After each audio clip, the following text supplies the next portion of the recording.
নারী পুরুষ সমান অধিকার, তবে কেন শুধু বাহিরেই সমান অধিকার, ঘরে কেন সমান অধিকার থাকতে পারে না? একটা ছেলে যখন পরিশ্রম করে আসে তেমন কিন্তু একটা মেয়েও পরিশ্রম করে আসে বাইরে থেকে। তবে বাসায় আসলে দেখা যায় মেয়েটারই সব করতে হয়, ছেলেরা কিছুই করে না। তো আসসালামু আলাইকুম এভরিওয়ান, সবাই কেমন আছেন? আলহামদুলিল্লাহ, আল্লাহর রহমতে আমরা ভালো আছি। তো এখন দেখা যায় আমের সিজন, চারপাশে ভরপুর আম দেখলে কার না ভালো লাগে।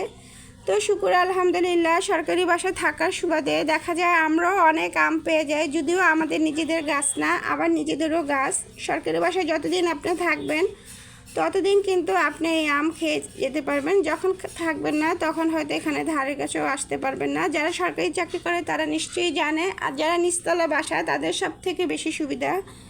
তো আমাদের বাসা যেহেতু নিচতলা, আমরা লং ভিডিওতে সবাই জানেন।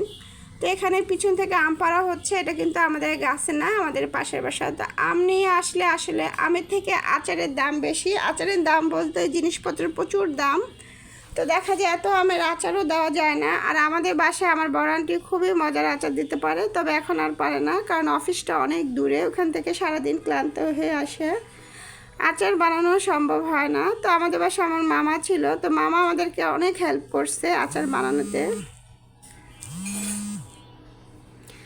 না হলে একা একা সম্ভব হয় না। আর আমাদের নিচতলা বাসা যেহেতু, আমাদের নিচে চুলা, আমাদের রান্নাঘরে একদমই চুলায় গ্যাস ছিল না, তাই ইন্ডাকশন ওভেন।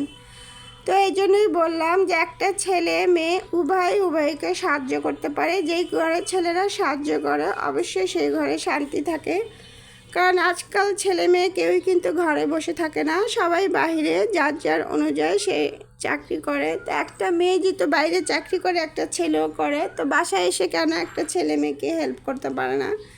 হেল্প করলে দেখা যায় কাজেরও সুবিধা হয়, এবং একজন আরেকজনের প্রতি সহনশীলতা যে জিনিসটা, সেটা অবশ্যই থাকে।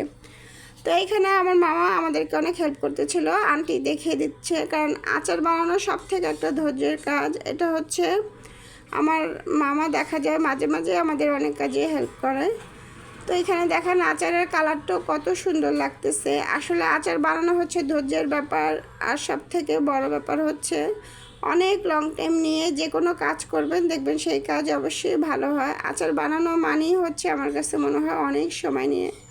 তো আচার বানালেই তো শুধু হবে না, খাওয়া দাওয়া তো সাথে আছে। তো এখানে এই জন্য আজকে আর তেমন কিছু করা হয়নি, এখানে ভর্তা টর্তা করার জন্য সিদ্ধ করা হয়েছে। আর বাহিরে প্রচুর গরমের কারণে দেখা যায় মাছ মাংস কোনো কিছুই ভালো লাগে না, তারপরে ভর্তাও তেমন ভালো লাগে না গরমের কারণে। এখনকার ওয়েদারটাই এমন, এই দেখা যায় প্রচুর বৃষ্টি হঠাৎ করে চলে আসে, আবার দেখা যায় বৃষ্টি নেই, পুরাই একদম গরমে সবাই অস্থির। তো এত গরমের ভিতরে অবশ্যই বেশি বেশি করে সবাই পানি খাবেন, কারণ পানির কোনো বিকল্প হয় না। পানি খেলে দেখা যায় অনেক রোগবালাই থেকে আপনি হেফাজত থাকতে পারবেন। তো আসলে আমি তো একদিনের ব্লগ ভিডিও করতে পারি না, দেখা যায় 2-3 দিন সব কিছু মিলিয়ে ঝিলিয়ে দেওয়া হয়, আর প্রতিদিন এখন আর ভিডিও দেওয়া হয় না। তো আবার বোনও পড়তেছিল, আমার আঙ্কেল ওকে পড়াচ্ছিল। তো এটা হচ্ছে আমাদের বছরের প্রথম কাঁঠাল কিন্তু এখনও ভালো করে পাকেনি, আমও পাকে নাই, কিন্তু মানুষ ব্যবসায়ীরা দেখা যায় লোভের কারণে কাঁচা জিনিসগুলোকে জাগ দিয়ে পাকায়। আর আমরা হচ্ছে মানুষ, লোভী মানুষ, দেখা যায় আমাদের মুখ বেশি বড়, দেখা যায় খাওয়ার জন্য অস্থির থাকে।